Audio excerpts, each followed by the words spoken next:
Hello there. Here's our first quiz for geometry for the year. Hope this helps. Pay close attention.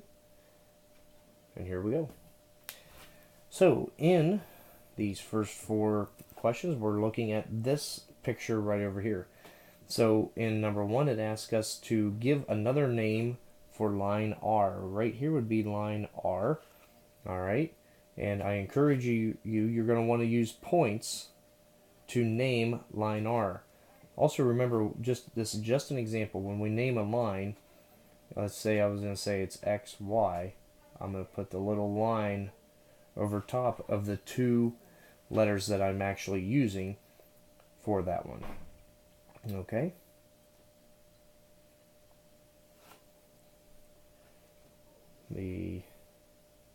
Doesn't want to let me erase. Okay. Oh, there it does. Okay. Number 2 says name the intersection of R and S. So again, here's R and here is S. Where do those two cross? Where do they meet?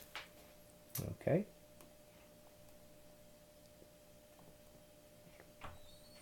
In number 3, name three collinear points. So 3 points that are on the same line. You see the word line, L-I-N-E, right there. Name 3 collinear points. And number 4, give another name for plane N. This script N is describing this whole plane right here. You need to name it. Generally, we use 3 points. So that's how we're doing 1 through 4. In 5 through 8, okay, let's see here. Again, we're using this picture right yonder. Name a point coplanar to K. So K is right here. We want to name a point that's coplanar, meaning it's on the same plane as K. All right. Number 6. Name the intersection of plane R and line JL. Okay, so line JL is going this way, and then it's going through and coming out the other side. Okay. So we want to name the intersection where the plane and this line meet. And number 7, we want to name 3 non-collinear points. So give me 3 points that are not on the same line. On number 8, give another name for line JK. So here's JK. Give another name for it. Name it with 2 points. Okay. Moving on down to 9 through 11. Okay. Make sure we label our sections here. So it says if DE is 4x minus 1, so let's mark that down. And EF is 9. And DF, the whole thing, is 9x minus 22. We need to figure out the value of x. So I want to remind you, we had talked, this section plus this section equals the whole thing. So I would set it up as 4x minus 1 plus 9 equals 9x minus 22. Okay? So that's how we're doing number 9. Now I'm going to erase this so we can do number 10. We got different instructions here. Now number 10, they're telling me that DF, the whole thing, is 78. So it'd be like 78 inches, feet, something like that. Okay. DE is 5x minus 9. And EF is 2x plus 10. Alright. So now again, to solve, now they want EF, they want the distance from here to here. Well, first we got to solve for x.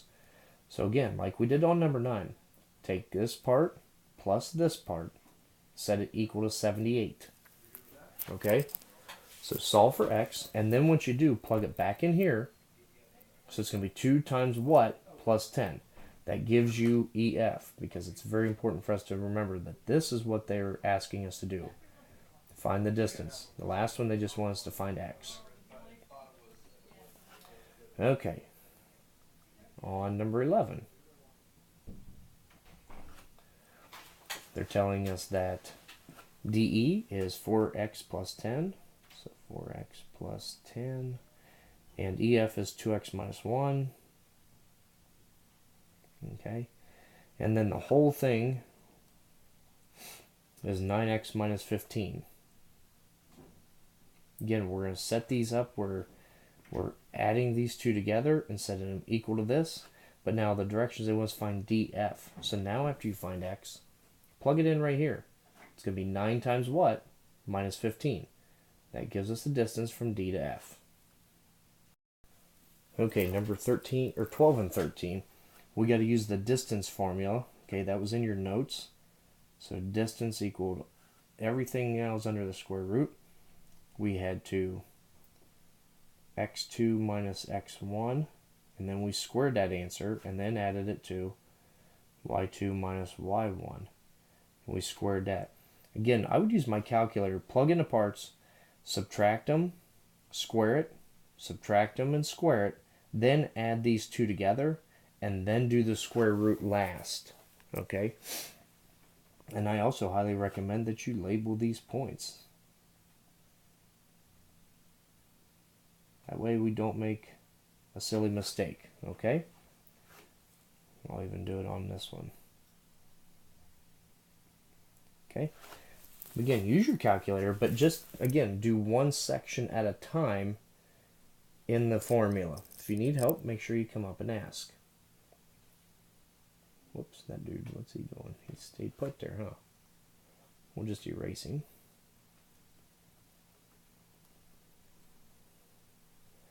And then move on. So last three problems, 13 or 14, 15, 16, 14 wants us to figure out how long it is from D to H. So you're still going to use that distance formula that I just gave you. If you didn't have it written down, I'll write it down again right here. Distance equals, under the square root, we subtract both the x values and square them. It means take them to the second power. Same thing with the y's. Add them together and then take the square root. We want to know how long that segment is right there, okay? See, I don't know why I moved the screen. See, look at that. That's kind of weird, huh? Oops, there's 17. See, there's more problems there I didn't even know about. You guys are probably laughing at me right now. That's okay. I can handle it. So let me erase this again. And moving on. 15, 16 wants the midpoint. So again, you need to label these points. I'll just do that one. That's a 2. So to find a midpoint, we add the x's and divide by 2, and then we also add the y's and divide by 2. Your answer should be an ordered pair of an x, y coordinate. That's why there are 2 of these right here, okay? Okay, and number 17, it says if M is a midpoint of x, y, and it gives you coordinates for x and y. They want us to find the coordinates of x. So this one's a little trickier. Let's draw a picture. Here's x. Here's y. M is the midpoint, okay? So this is negative, whoops, I'm sorry, not there. M, they give us M is negative 3 and negative 1. And they give us y is negative 8 and 6.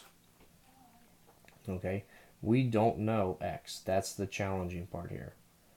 Okay, so in order to find this, and I know I worked with one of you guys the other day on this, we got to kind of work backwards here a little bit. Okay, to get this midpoint, you had to add these x's, divide by 2, and add the y's and divide by 2. So that's what we're going to do. I'll kind of set up for you down below. So we're going to take, this is an xy that we don't know. So we're going to take x plus -8 divide by 2 and set it equal to -3. Okay? Now to get this problem going, you need to multiply the whole thing by 2 on both sides. That'll cancel these guys out. And then you're just going to be left with x minus 8 equals -6. Now finish solving that for x. All right, that's part of our answer. Now we got to do the same thing for y. This is nuts. It's moving some and, oh well. Don't know why it's doing this, guys, but bear with me. Now we got to take, okay, so it was y plus 6 divided by 2, and that equals -1. So again, just like on the other one, we got to multiply the whole thing by 2. We want to get rid of this fraction. Okay. And again, I'll write this here. So that basically left you with x minus 8 equals -3, and y plus 6, actually that should have been -6, my bad. Y plus 6 equals -2. Finish solving each of those for x and for y. And on the last one, it says R is the midpoint of Q and S. So here's Q, here's S, this would be R. Q is 8x minus 51, and our S is 3x minus 6. They want us to figure out QX. All right, they want to know how far it is all the way across. So all we got to do is set these two equal to each other. So 8x minus 51 equals 3x minus 6. Solve for x, and then plug it back into each of these, and then add them together. And that'll give you the total distance from Q to S. Okay, if you have questions when you're doing these, make sure you ask. Otherwise, good luck. Have a great day.